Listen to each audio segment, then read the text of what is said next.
Vamos entrar agora nesse episódio num assunto também que é super presente, né, nos consultórios, e acho que engloba também, a gente pode também falar disso, tanto a ginecologia quanto a obstetrícia, né? Se a gente for pegar os temas que a gente já falou, ela também vai fazer parte, né? Que é a síndrome, né, do ovário policístico. A gente tem que lembrar dela, a gente na ginecologia, ela faz parte, quando a gente fala de saúde da mulher, ela faz parte. É, a gente pega agora uma geração de mulheres na faixa de 30 e poucos anos, 30 anos, que às vezes estão tentando engravidar ou estão com alteração de ciclo menstrual, que na verdade lá na adolescência e tudo mais nunca se investigou. Ou se investigou e simplesmente se começou um anticoncepcional, considerando isso, né, como uma resolução dos problemas, digamos assim. Não vou nem usar a palavra tratamento, mas como uma resolução da síndrome do ovário policístico. E não deixa de ser uma resolução, talvez, de um dos problemas, que seria a irregularidade menstrual.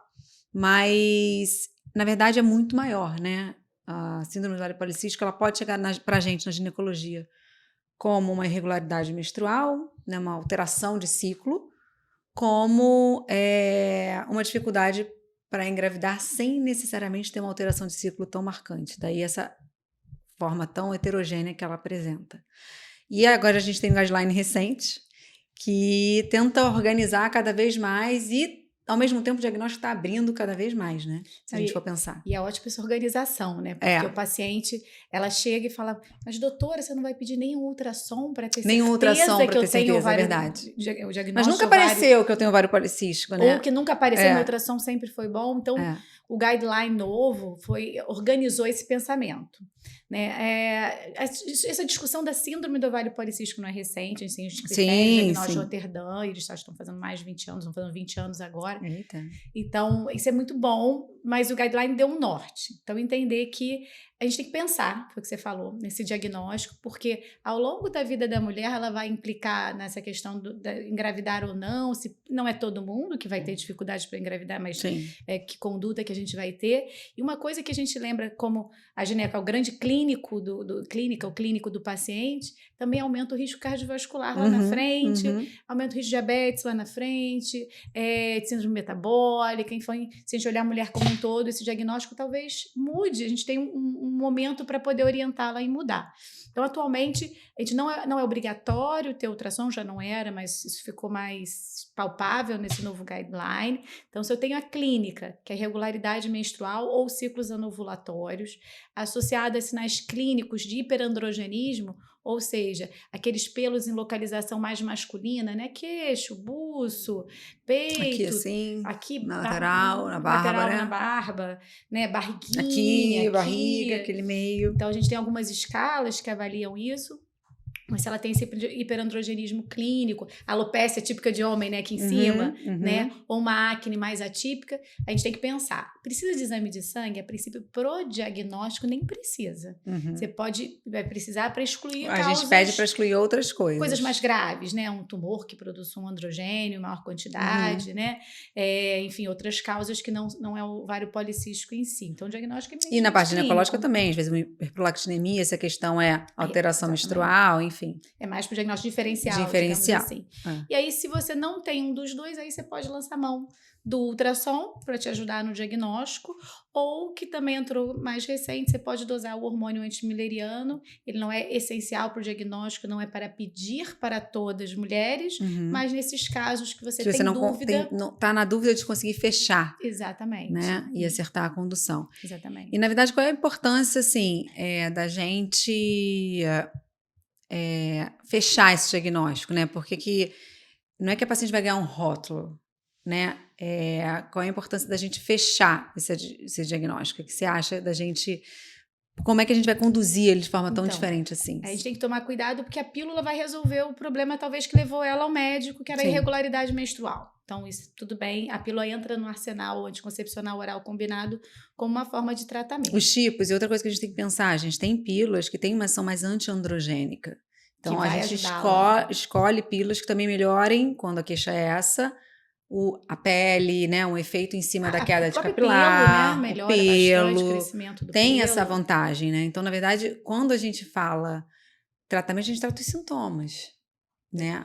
A gente está tentando tratar ali, não sei se a palavra é tratar, a gente está com a pílula, ela entra, já que agora né, tem essa coisa que a pílula não é o tratamento, mas assim, a pílula, ela resolve alguns sintomas, né? Mas a metformina, que é o nosso grande carro-chefe no ovário policístico, porque a resistência à insulina entra na fisiologia da síndrome, né? Seja sistêmica, ovariana. Então, ela tem uma recomendação muito específica para aquela mulher com IMC acima de 25, com todos os critérios. Se eu der só o anticoncepcional, talvez eu não vou estar trabalhando na fisiologia. Na fisiologia, na base. Né? Na base da doença, né? No SOP magro, que a gente chama, né? TMC normal, que também é prevalente, ali 10, 20%. Então, ela também tem benefício, o grau de recomendação é menor porque tem menos estudo. Então, com o IMC acima de 25 tem mais estudo, o IMC normal tem menos estudo, mas também se recomenda a metformina. Ela pode ajudar na regularização do ciclo, na fertilidade. Então, ela vai ter vários momentos. Um pouco na acne também, no hirsutismo também pouco, acaba que o anticoncepcional entra o uso da espironolactona, por exemplo, né? Algumas medicações são mais antiandrogênicas nessa ação da parte androgênica. Então, talvez a recomendação inicial seria a metformina. Considerar, claro, a gente conversa com a paciente, né, em relação ao anticoncepcional oral. Sim. Não são todas que vão querer, enfim, mas seria o anticoncepcional oral. E que se não tiver melhora, principalmente da parte estética, do hirsutismo, que lembrar que isso também tem uma limitação para mulher muito grande, né? Muito, dependendo do grau de hirsutismo, a alopecia que ela tem. Não é agradável. Sim. Tanto que o ovário policístico está mais associado a transtorno de ansiedade, depressão, né? Então, acaba que a espironolactona seria o antiandrogênico de escolha hoje em dia. E lá atrás, a gente também já usou pílulas de mais alta dosagem de estrogênio, né? Agora não precisa. A gente não precisa. A gente tem umas progesteronas mais novas, bem adequadas, assim. A gente lança a mão da prosperinona. Né? Então, isso faz muita diferença. Sim. E uma coisa que a gente não pode deixar de falar é mudar o estilo de vida. Então, quem está acima do peso tem uma recomendação de perder peso, aderir a uma dieta saudável, atividade física regular, que é uma recomendação que é universal, né, para a saúde, de 150 a 300 minutos de atividade física moderada por semana, ou 75 a 150 de atividade física intensa, né, tipo HIIT. Então, tudo isso muda. Ajuda na ciclicidade da mulher, na fertilidade. Então, tem vários estudos mostrando isso. Sim. E mesmo na magra, mudar a dieta e mudar o estilo de vida também ajuda. É engraçado que, às vezes, a maior dificuldade que eu tenho de dar o diagnóstico do ovário policístico são nessas mulheres que, teoricamente, elas já fazem tudo isso. Elas têm um bom peso, elas já praticam atividade física, elas já comem bem, mesmo assim, elas têm a síndrome do ovário policístico. Ela fica assim, impossível eu ter. Então, agora tem que tratar.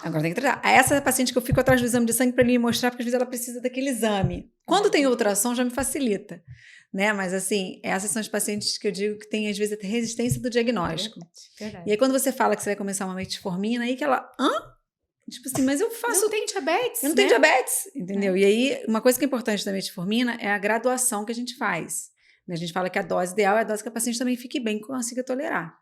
Claro, no dia do estudo clínico é com 2 gramas, 2,5 gramas, mas a paciente não toma, faz diarreia, náusea, vômito e não fica bem, né? Então, e eu acho que a grande dificuldade que elas têm é exatamente do 1,5 para o 2, que eu vejo ali. Às vezes tem paciente que fica no 1,5 porque não consegue... Não tem problema. Evoluir para o 2. Vai usar a máxima dose tolerada. E o que a gente faz é começar devagar, né? Faz um comprimido, espera 1, 2 semanas, faz 2 comprimidos, depois vai aumentando, e aí depois 3 e por fim 4. E é claro, assim, a gente está falando de 4 de 500 miligramas, tem comprimidos com outras formulações, depois você consegue diminuir o número de comprimidos para facilitar. Se você ficar bem com aquela... o que 500 é o que a gente consegue fazer esse... E as formulações XR também ajudam muito, né? Que é nessa questão da tolerância.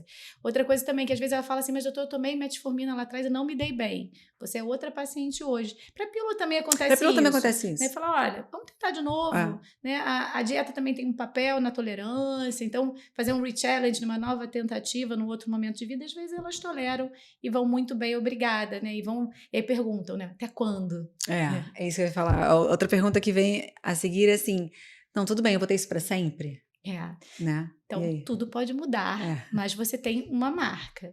Então, se você mudou o estilo de vida, eu vou dar um outro exemplo, cirurgia bariátrica. Dependendo da paciente. Dependendo da paciente ou com obesidade, vivendo com obesidade, tem ovário policístico, às vezes até desejando engravidar, Sim. é uma opção, ela foi submetida à cirurgia bariátrica. E se ela mantiver aquele estilo de vida saudável, perda de peso, ela vai ter um ovário policístico controlado, adequadamente tratado com mudança de estilo de vida e dieta, né? E lá na frente, Sim.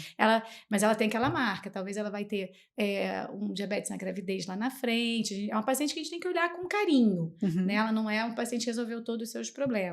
Mas, de todo jeito, a Metformina tem bastante segurança para usar até a gravidez, por exemplo. A gente antigamente tinha aquela coisa de que engravidou, fez um beta positivo, suspende a metformina, né? Hoje em dia a gente tem uma tendência a manter algumas semanas ali no comecinho da gestação, mas também não tem evidência de manter, isso é uma informação importante, né? Que a gente imagina, poxa, mas se eu tenho ovário policístico, tem mais risco de ter diabetes na gravidez. Por que eu não mantenho a metformina? Daqui a pouco isso vai. Então, esse estudo mostra que não teve benefício.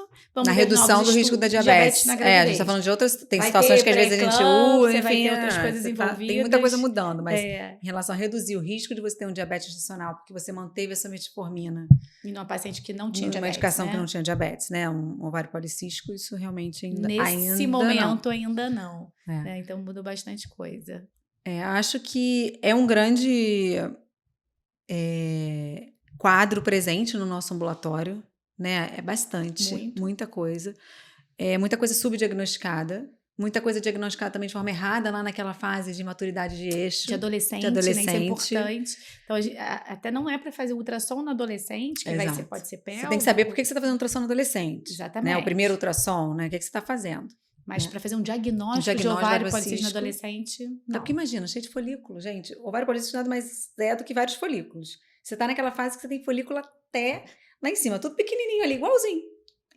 E aumentar ganha esse diagnóstico com 14, 15 anos. Com uma irregularidade menstrual que é fisiológica da idade. Exatamente. Então tem que tomar esse cuidado. Adolescente é um momento, você pode até olhar... Você até pode ter, não tô falando que você não vai ter. Um termo bom, assim, você tem um risco, né? Tudo leva a crer que você vai ter, mas hoje não consigo fechar esse diagnóstico. Eu acho que é mais fácil ela entrar numa síndrome metabólica, né? Adolescente, se a gente for pensar.